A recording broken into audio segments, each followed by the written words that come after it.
Gabriel, welcome to the Leanpub launch video for functional event-driven architecture powered by Scala 3. I was just wondering if you could take a moment to please talk to us about yourself and about your book.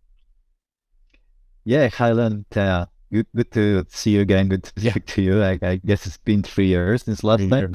Yeah. The pandemic has been so long. I managed to write this book I have here, but it's also the digital version available on Leanpub as well. I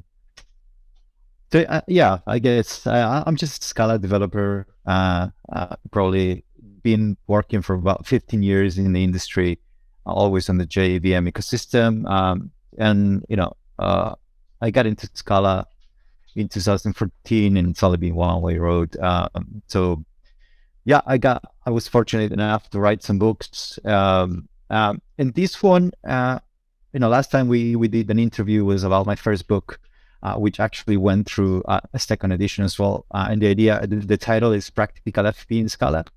The idea is, as the title says, it's a very practical book. So the idea is, people can actually look at that and start writing an application from scratch, and you will actually give them a real, kind of like a real life scenario what you would find in the industry.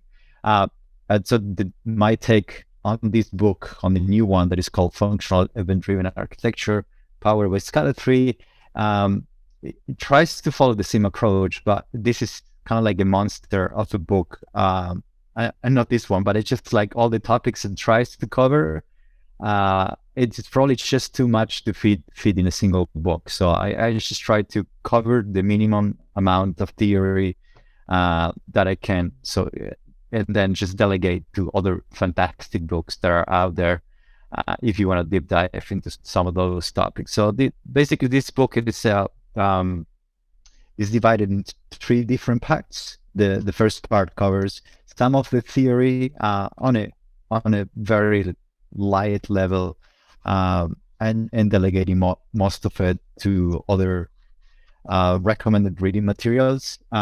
Second part goes into coding, all about Scala 3, this new major version of the language, about design patterns and a few of the new features of this new version of the language that things that were not possible in Scala 2, or things that were possible but were kind of like difficult to achieve, and now Scala 3 makes it easier.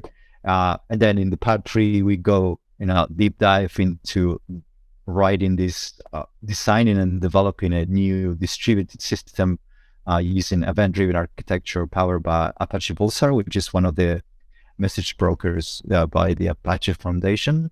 But all these patterns and actually translate to any other kind of like event-driven architecture. If you use Kafka, RabbitMQ, Kinesis, if you deploy on AWS, it's all kind of like it all follows the same patterns. So it all translates to any other message broker if you use any other. But that's the idea of the book. It took me a little bit longer than a year working full time on it. But now I started a new job, so I've stopped writing for now. But that's the main idea of the book. I recently presented it at a conference. I talked a little bit about what's inside this book, and it's got some pretty nice diagrams as well. So hope people enjoy them. That's the idea of the book. Yeah, I don't know if I can say something else about it. Yeah, no, thanks very much for sharing all of that. That's really great. We were really glad to see it when it first appeared, I think back in January. And I was just wondering if you could talk just for a moment for people who are watching, just a little bit about your writing process. So do you have like a time out of the day that you carve out of it? Or do you sort of devote whole days to writing?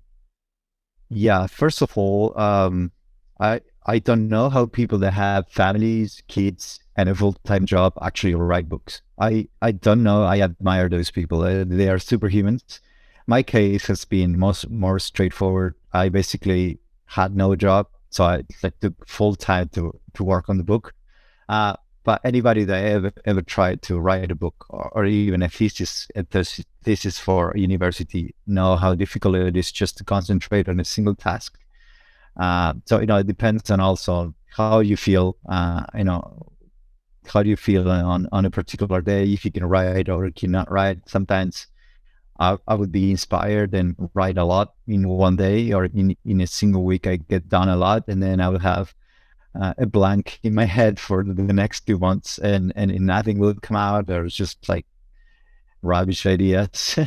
But my writing process is being chaotic, to be honest. I don't follow the process. I just have ideas in my head.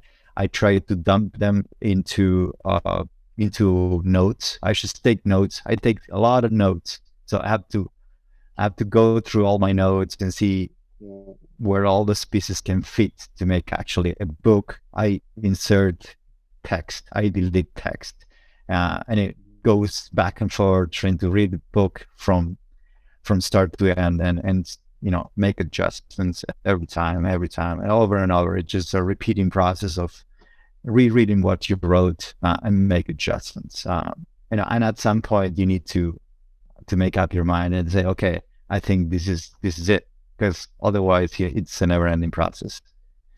That sounds very much like my own way of writing, taking copious notes, sort of putting them together later. It's like the work comes out and can come out in huge batches, and then there can be periods of time when there's nothing. I know there are people, I've told this story before, but there's someone I interviewed once for the podcast a long time ago who was a best-selling kind of fiction writer.